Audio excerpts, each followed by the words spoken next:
Mr. President, distinguished delegates, very warm greetings from Thailand. First of all, I am delighted to extend my warmest congratulations to His Excellency Mr. Abdullah Shahid on his election as President of the 76th session of the UN General Assembly. At the end of last year, we believed that the rollout of vaccines would be the beginning of the end of the COVID-19 pandemic. However, in reality, viruses are constantly mutating, taking new forms, and spreading faster than earlier forms. The variants have raised concerns about the efficacy of existing COVID-19 vaccines and tend to become endemic, which means that the viruses are here to stay for years to come. Thus, it is crucial that all countries learn to coexist with COVID-19 and foster quality societies in the next normal world. With COVID-19, the global community is confronting one of the most serious, multi-dimensional challenges of our lifetime. To compound this situation, climate-induced catastrophes have also aggravated the ongoing turmoil caused by the pandemic and created tremendous losses, while further disrupting global efforts towards the realization of the Sustainable Development Goals. These unfortunate events also affect the livelihoods of the global population, especially those living in developing countries. In this connection, I would like to congratulate the Secretary General for his Our Common Agenda report, which envisages closer global cooperation on key issues and reinvigorating inclusive, networked, and effective multilateralism in order to foster a peaceful international environment, as well as a better and more sustainable future for all. I agree with you, Mr. President, that in this world full of chaos, the most important things for us are hope and the aspiration towards building a better future by focusing on balanced and people-centric development that leaves nobody behind. I believe that the crises and challenges that we face today have presented us with an opportunity to learn from past lessons, to reorient our approach, and to better prepare for the future. With this in mind, I'd like to encourage everyone to turn crises into opportunity. This demands a reaffirmation of faith in multilateralism, since no national capabilities, however large, can on their own be adequate to effect meaningful change or transition. We need global-scale solidarity and cooperation that is commensurate with the scale of the crisis. We must build global immunity and deal with challenges in a sustainable and concrete manner.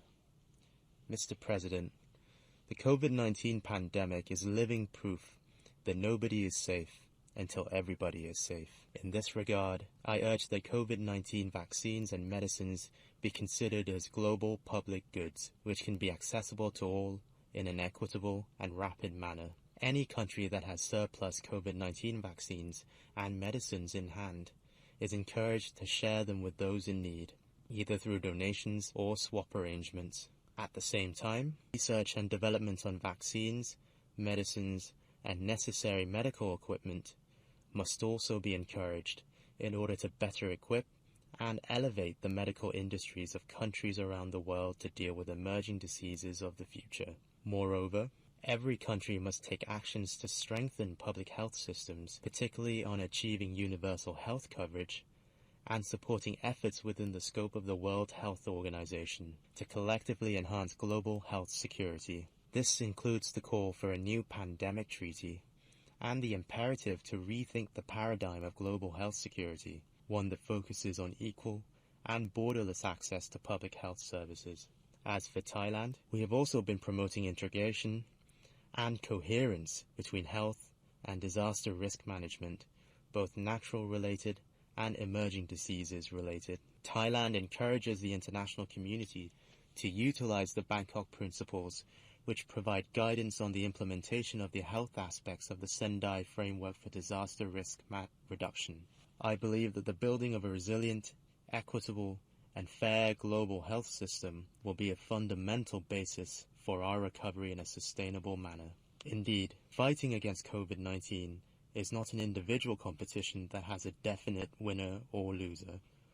Indeed, it is a team sport, and we are all on the same team. So, a win-all situation is our shared goal. Recently, we have seen positive trends in coping with the COVID-19 pandemic in many parts of the world, as well as enhanced collaboration in vaccine production and distribution through bilateral and multilateral frameworks. Thus, I strongly believe that we will overcome this health crisis together.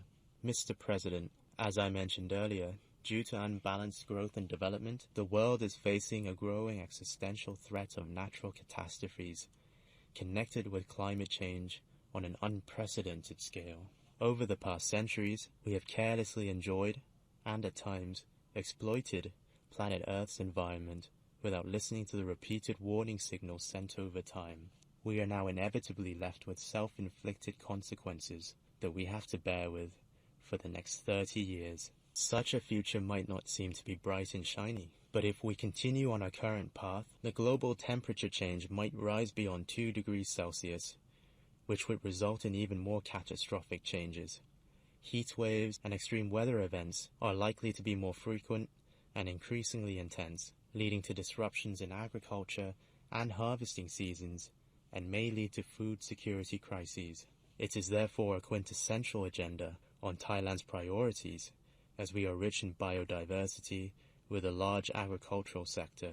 I view the organization of the Food Systems Summit this week as reflecting the due importance that should be given to food security, and hope that the global community will be able to find sustainable solutions.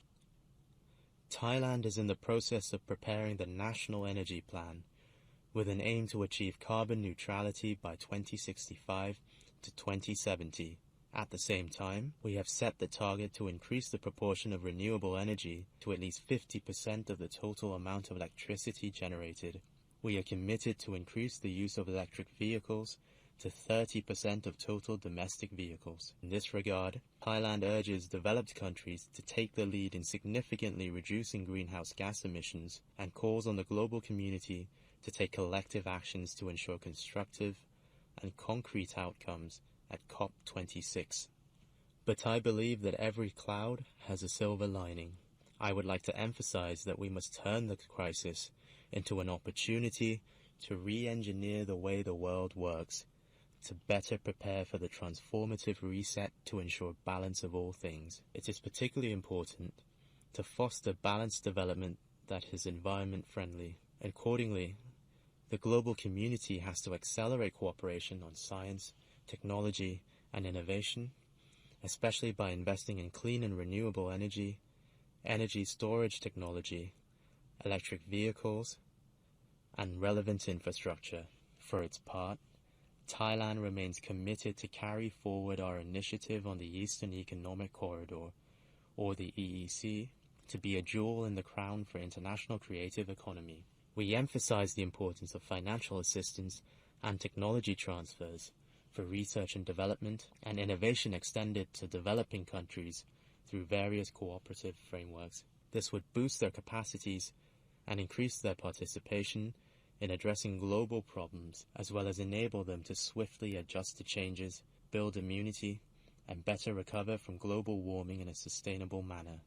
Mr. President, distinguished delegates, driving forward realization of the Sustainable Development Goals across all sectors is a key instrument to respond to the challenges the world is facing and to deal with inequalities exacerbated by the COVID-19 pandemic. Financing for development, therefore, is of crucial importance.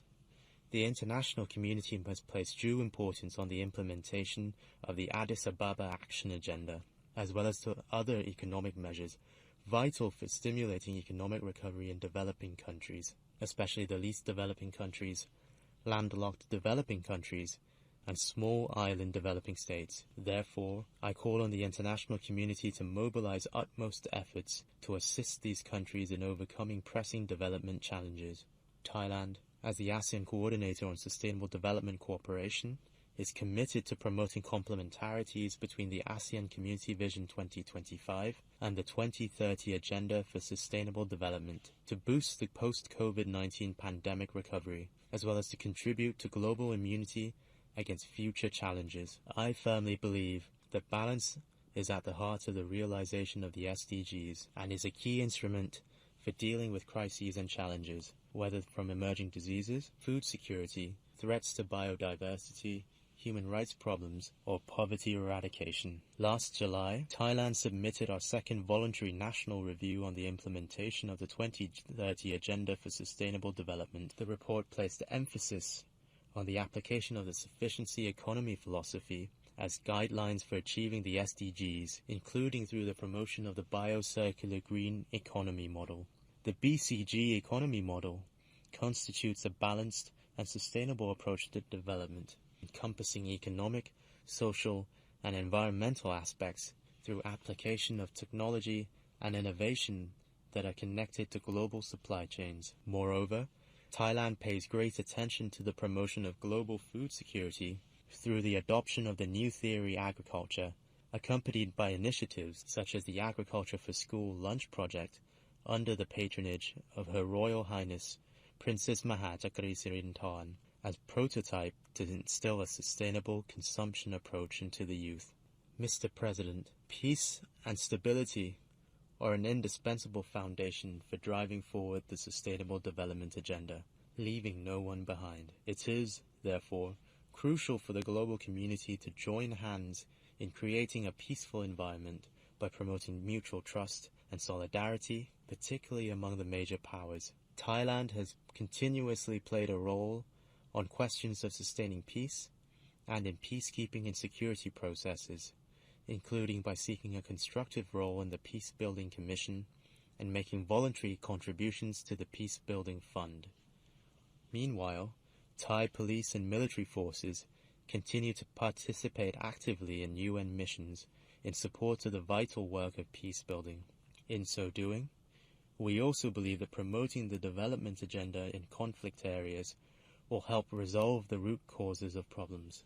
The situation of Afghanistan has brought home the realization that the international community must come together to strengthen stability and security across the regions. Thailand is particularly concerned with the humanitarian situation, as we, the peoples of Thailand and Afghanistan, belong to the same Asian region. Thailand, therefore, has pledged a financial contribution of $150,000 to support the work of UN organizations in order to alleviate the humanitarian crisis there.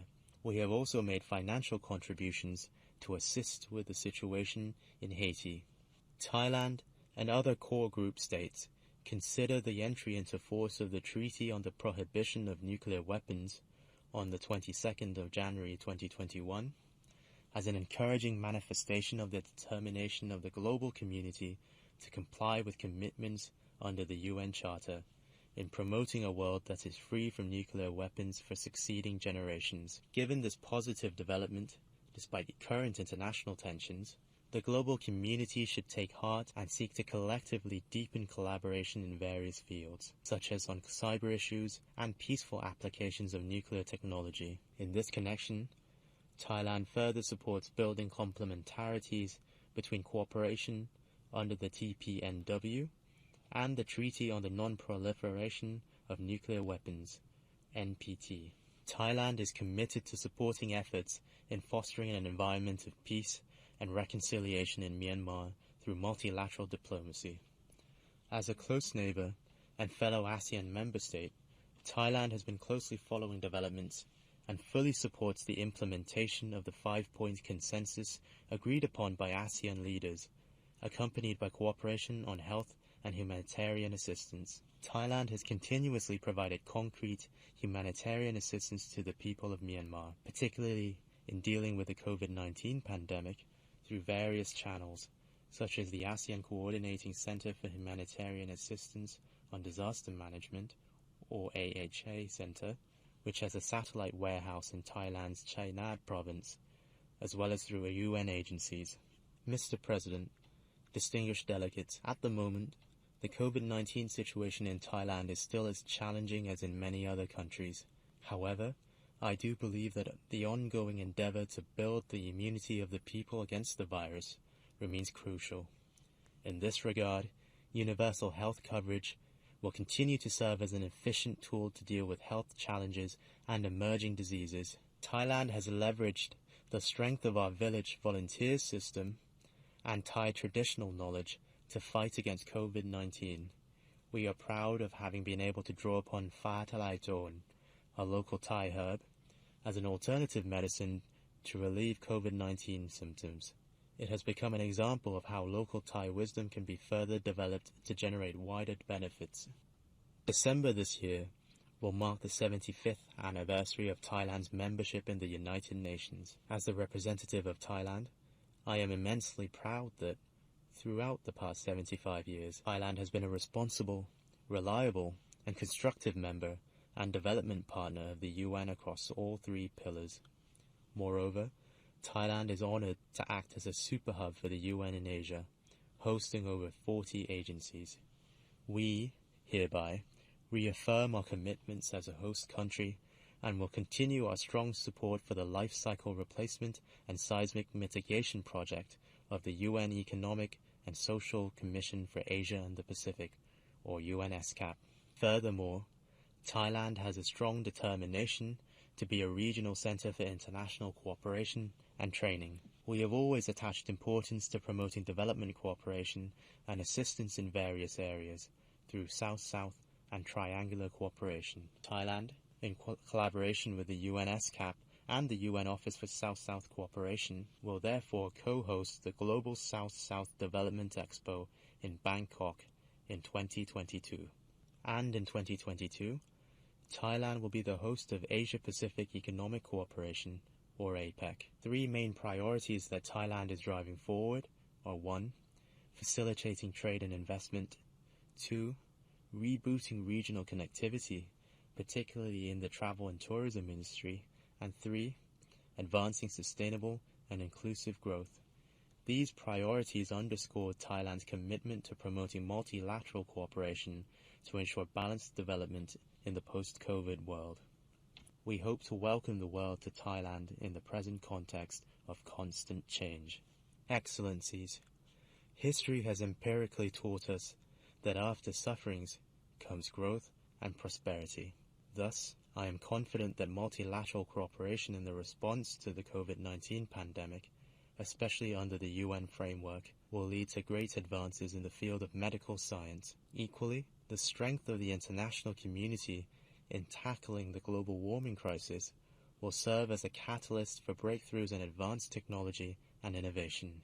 Resilient adaptation and swift response to challenges will be an asset for us to address the problems of today, to be better prepared for challenges of tomorrow, to achieve the Sustainable Development Goals, and ultimately to build back a better world. Thank you. Sawasdee krap.